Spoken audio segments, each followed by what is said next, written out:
Nous sommes au sud-ouest de l'Angleterre. C'est ici qu'en 1968, John Humphreys et sa femme achètent une vieille maison délabrée, une ancienne auberge dont ils ignorent encore qu'elle est l'un des endroits les plus hantés de toute l'Angleterre.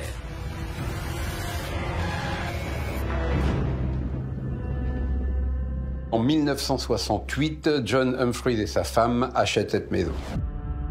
C'est une ruine dont ils savent peu de choses. On leur a dit que cette maison datait du Moyen-Âge, que c'était une auberge, qu'elle s'appelait Ram Inn. En 1968, ce couple a un véritable coup de cœur. Et leur projet, c'est de rénover cette bâtisse à l'abandon et ouvrir des chambres d'hôtes. En effet, si pour John Humphreys, l'achat de cette ancienne auberge reste l'affaire du siècle, lui et sa famille vont raconter, peu après s'y être installés, avoir vécu des phénomènes terrifiants. Le premier membre de cette famille qui va vivre un phénomène paranormal, c'est John Humphrey lui-même. Ce soir-là, la maison est encore en travaux. John est seul et il décide de dormir dans le salon. John Humphreys raconte que ce soir-là, alors qu'il dort, quelque chose l'a agrippé et l'a éjecté violemment de son lit. En fait, il a été agrippé et traîné, mais jusqu'au milieu de la pièce. Sur le coup, John essaye de savoir s'il y a quelqu'un d'autre avec lui dans la pièce. Il regarde tout autour de lui et non, il n'y a personne. Et quand il a compris qu'il était seul, le pauvre John dira avoir eu peur d'être devenu complètement fou.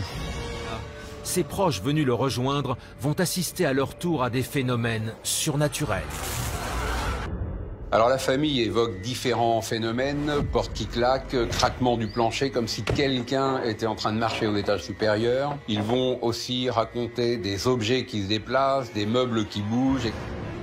Là où vraiment la famille a peur, c'est dans l'escalier. Caroline, une des 3 filles de John Humphreys, va raconter entendre des enfants qui pleurent, comme si en fait il pouvait y avoir des enfants emmurés dans cette maison.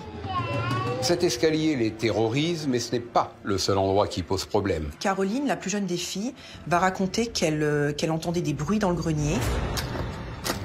Elle aura même l'impression qu'on déplace un corps, un cadavre, à l'intérieur du grenier. L'atmosphère dans cette maison devient de plus en plus sinistre. On ressent des chutes de température drastiques dans certaines pièces. Et John dira même avoir senti des mains glaciales se poser sur son corps. Alors que John Humphreys entreprend des travaux pour transformer le Ram Inn en chambre d'hôte, il va découvrir, horrifié, son passé diabolique. Il raconte qu'en creusant dans le salon, il découvre des ossements d'origine animale, en tout cas pense-t-il. Il continue de creuser et plus il creuse, plus il tombe sur des ossements. Sous cette maison se cache en réalité un véritable cimetière. On sait que les ossements ont été confiés à des chercheurs de l'université de Bristol. Les résultats des analyses tombent, coup de tonnerre. Les chercheurs vont établir que ces ossements sont des restes d'enfants. Et évidemment, John va faire le rapport entre les cris qu'il a entendus à travers les murs et ces ossements. John précisera plus tard que la première nuit qu'il a passée dans cette maison, la fameuse nuit où il y a eu ces phénomènes, eh bien son lit était installé juste au-dessus de la tombe. Ceux qui osent passer la nuit sur place témoignent que quelque chose d'étrange semble habiter les lieux. En tout cas, la médiatisation de cette maison va aboutir à une chose. En 1996, elle va être inscrite sur la liste des bâtiments historiques remarquables par l'État d'Angleterre. Et aujourd'hui, on se déplace des 4 coins du pays pour venir voir les phénomènes de hantise qui se déroulent encore au Ram Inn.